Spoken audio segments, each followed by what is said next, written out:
The holidays are such a fun time, but sometimes not so fun on our wallets. So we are going to talk a little bit about holiday spending. How can we budget for this big time of the year? Yeah, so there's a few things we always say, right? One, the earlier you start budgeting, the better.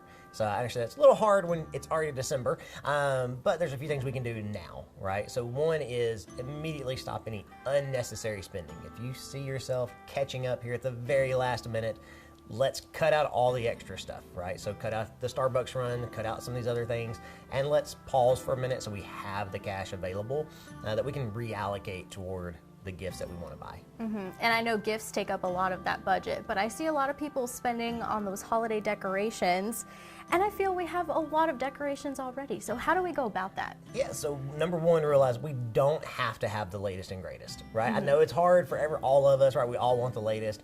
We all want what's trending on TikTok, but in reality, sometimes it's okay to say, hey, what we have is good enough, right? Maybe this year we don't need to buy new decorations because there's always going to be something new. There is. But number two, realize that come December 26th, all of those things are going to be at least 50% off. So if we can wait, buy them after Christmas, and then next year we have all new Christmas decorations. That's a great way to practice saving some money now while also getting the benefit that we want later on.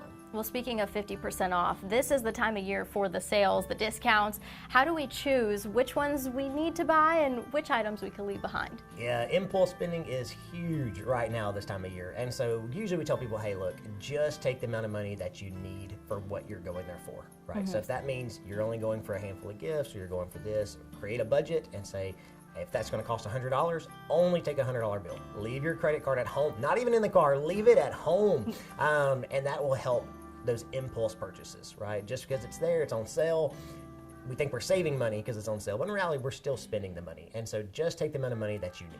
That's great advice, especially it's something we may not have thought of buying, but it's like, oh, now it's 60% off. Maybe I need it. Yes, yeah, it really helps curb that impulse control. Yeah, and so in terms of budgeting for gifts for family members, for friends, how do we choose that budget for those special people in our lives? Realize not everyone is special. I know, right, in reality, not everybody needs a gift. And so one, write down everybody who you want to provide something for, you want to give a gift for, you want to share a sentiment with, and then write out, okay, who is priority, right? Maybe that's your parents, maybe it's your spouse, your kids, a favorite coworker, and then for everyone else, what else can we do? Is that a homemade gift? Is that cookies, right? I love cookies. And really, we tell people, a lot of people would prefer a really heartfelt note. It would sticks. It shows how much you care without breaking the bank. And it's made with love, which is the important part of that. Yes, it's the part of the reason for the season. Yeah. And lastly, I know, like you said, we're in mid-December now, but what can we do to save for next Christmas? Yeah, start now. Start now. So we tell people, go and open up another account at your bank, right, or your credit union.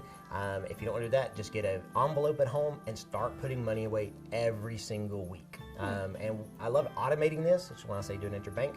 Just say, hey, every week we're putting $5 in this account, $10, whatever your budget allows. And that way, by this time next year, the money's already there. You're not scrambling. It's not a painful time of the year. You can actually enjoy it because you already have the money set aside. And so there's also a lot of companies already provide this benefit. So talk to your HR team, right? They can offer that for you and your company where it's just pulled directly from your paycheck. That's so great. Little Christmas fun. It is. Yeah, and it's great. It's a great way to save for those big expenses. Yeah, thank you so much, Taylor. Yeah, thank you.